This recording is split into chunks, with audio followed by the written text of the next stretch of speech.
চাষি বন্ধু, ধান তো আমরা অনেকেই চাষ করি। শুধু ধান চাষ করলেই হবে না, ধানের যাতে অনেক বেশি পরিমাণে ফলন পাওয়া যায় সেই ব্যবস্থা করতে হবে।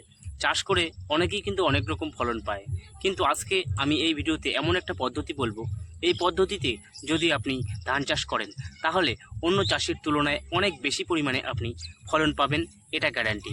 তো কি এই পদ্ধতি, অবশ্যই জানতে ভিডিওটি সম্পূর্ণ দেখতে থাকবেন।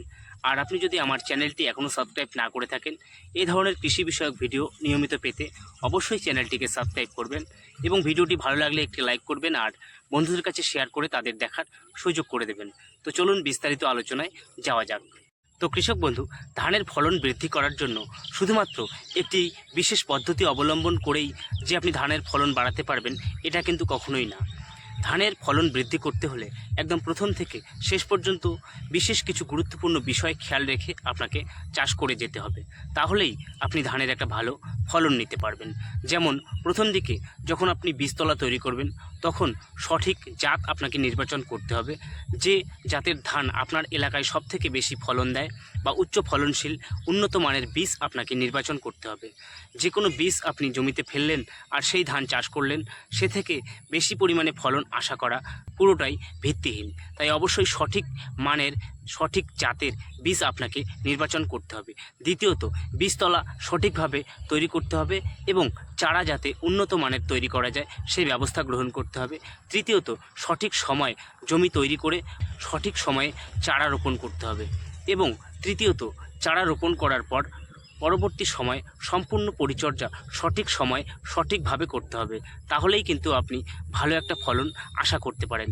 তো এই সমস্ত বিষয় খেয়াল রেখে যদি আপনি ধান চাষ করতে পারেন, তাহলেই আপনি ভালো একটা ফলন নিতে পারবেন। কিন্তু তারপরেও বলবো, যে গুরুত্বপূর্ণ বিষয় বলতে চলেছি, সেই বিষয়টি খেয়াল রেখে বা সেই পদ্ধতি অবলম্বন করে যদি আপনি ধান চাষ করেন, তাহলে সাধারণভাবে আমরা যেভাবে চারা তৈরি করে বীজতলা থেকে চারা তুলে মূল জমিতে বসাই বা রোপণ করি, ঠিক এইভাবে চাষ করলে আমরা যে পরিমাণে ফলন পাই, তার থেকে অবশ্যই প্রতি বিঘায় 5 থেকে 6 মণ, অর্থাৎ 2 থেকে 3 কুইন্টাল পর্যন্ত বেশি ফলন নিতে পারবেন এই বিশেষ পদ্ধতি যদি আপনি অবলম্বন করে চাষ করেন। তবে এই পদ্ধতিতে চাষ করার জন্য বিশেষ কিছু বিষয় খেয়াল রাখতে হবে। এই বিষয়গুলি খেয়াল রেখে চাষ করলেই আপনি ভালো মানের ফলন নিতে পারবেন। তো আমি নিজেও এই পদ্ধতিতে চাষ করেছি, যা থেকে আমি সাধারণভাবে চাষ করার তুলনায় অনেক বেশি পরিমাণে ফলন পেয়েছি এবং আরও এক্সট্রা কিছু বেনিফিট পেয়েছি। এই সমস্ত বেনিফিট আপনাদের সঙ্গে আলোচনা করব, তার জন্য অবশ্যই ভিডিওটি সম্পূর্ণ দেখার অনুরোধ করছি। আর আপনি যদি এখনও চ্যানেলটি সাবস্ক্রাইব না করে থাকেন, অবশ্যই চ্যানেলটিকে সাবস্ক্রাইব করবেন এই ধরনের কৃষি বিষয়ক ভিডিওগুলো নিয়মিত দেখার জন্য। তো কৃষক বন্ধু, এই বিশেষ পদ্ধতিতে চাষ করলে আমরা যে বেনিফিটগুলো পাই, তার মধ্যে সবথেকে গুরুত্বপূর্ণ যে বেনিফিট, তুলনামূলকভাবে ধানের ফলন অনেক বেশি পরিমাণে বাড়ানো যায়।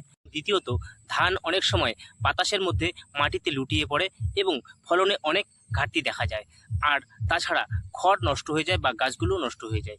এই মাটিতে লুটিয়ে পড়া থেকে বিরত রাখতে বা ধানের গাছকে মজবুত করতে এই বিশেষ পদ্ধতি বিশেষভাবে কার্যকরী হয়ে থাকে, যা ধানের গাছগুলোকে দাঁড়িয়ে রাখতে সাহায্য করে, অত সহজেই মাটিতে লুটিয়ে পড়ে না।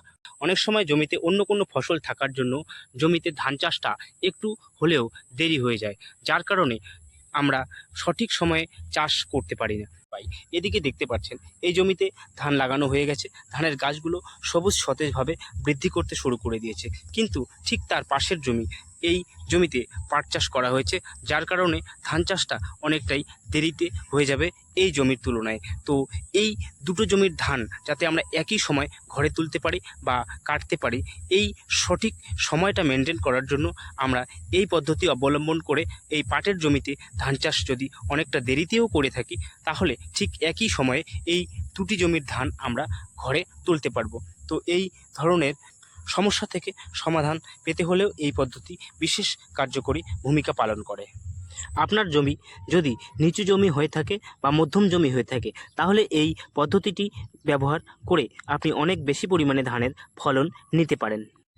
এই বিশেষ পদ্ধতিটি সবথেকে গুরুত্বপূর্ণভাবে কাজ করে থাকে যে জমিগুলোতে বেশি সময় ধরে জল জমে থাকে বা জল অনেক সময় নেমে যায় না, অনেকটা জল জমে থাকে। এই জলা জমিগুলোতে এই পদ্ধতিটি অবলম্বন করলে অনেক বেশি পরিমাণে সেই জমিগুলো থেকে ধানের ফলন নেওয়া সম্ভব হয়। এছাড়াও মধ্যম জমিগুলো, যেগুলো থেকে জল বের হয়ে যায় ঠিকই, কিন্তু সামান্য বেশি পরিমাণে বৃষ্টি হয়ে গেলে যে জমিগুলো জলমগ্ন হয়ে যায়, সেই জমিগুলোতেও এই পদ্ধতির অবলম্বন করে চাষ করলে অনেক বেশি পরিমাণে ধানের ফলন নেওয়া যায়। তো এবারে চলুন জানা যাক কী এমন গুরুত্বপূর্ণ এই পদ্ধতি যা থেকে আমরা ধানের ফলন অনেক অনেক বেশি পরিমাণে বাড়াতে পারবো। এটি একদম 100% গ্যারান্টি। তো এই পদ্ধতিটি হয়তো আপনি জানেন বা চাষ করেছেন, তাহলে আপনি অবশ্যই কেমন ফলন পেয়েছেন এই ভিডিওর কমেন্টে অবশ্যই লিখে জানাবেন, যাতে আপনার কমেন্ট দেখে অন্য চাষিরাও আগ্রহী হয়ে থাকেন। তো চলুন জানা যাক কী এমন গুরুত্বপূর্ণ পদ্ধতি। এই পদ্ধতিটিকে মূলত বলা হয় ডবল ট্রান্সপ্ল্যান্টিং পদ্ধতি বা দ্বিরোপণ পদ্ধতি। অনেক সময় অনেক এলাকায় আবার বোলান পদ্ধতিও বলে থাকে। এই পদ্ধতিটি সাধারণত নিচু জমিতে, যেগুলোতে অতিরিক্ত জল জমে থাকে, সেই জমিগুলোতে সরাসরি বীজতলা থেকে চারা তুলে জমিতে বসালে সেই চারাগুলো নষ্ট হয়ে যাওয়ার সম্ভাবনা বেশি থাকে। তাই এই জমিগুলোতে যাতে চারাগুলো নষ্ট না হয়ে যায়, তার জন্য এই দ্বিরোপণ পদ্ধতিতে চারাগুলোকে শক্ত ও মজবুত করে এবং বয়স বৃদ্ধি করে মূল জমিতে বসালে সেগুলো অত সহজে নষ্ট হয়ে যায় না। তো এই পদ্ধতিতে চাষ করলে সেই জমিগুলোতে ধানের ফলন অনেক বেশি পরিমাণে পাওয়া যায়। এই বিশেষ পদ্ধতিতে আমরা যেভাবে চারাগুলোকে তৈরি করি, তার প্রথম পদক্ষেপ হচ্ছে আমরা বীজতলা সকলেই তৈরি করে বীজ ফেলে দিয়েছি জমিতে তা চারা তৈরি করার জন্য। ঠিক সেই বীজতলার চারাগুলো যখন 20 থেকে 25 দিন বয়স হয়ে যাবে, ঠিক সেই সময় আমরা নির্দিষ্ট একটি সুরক্ষিত উঁচু বা জল বের করে দেওয়া যায় এরকম জমি নির্ধারণ করে সেই জমিটি তৈরি করি।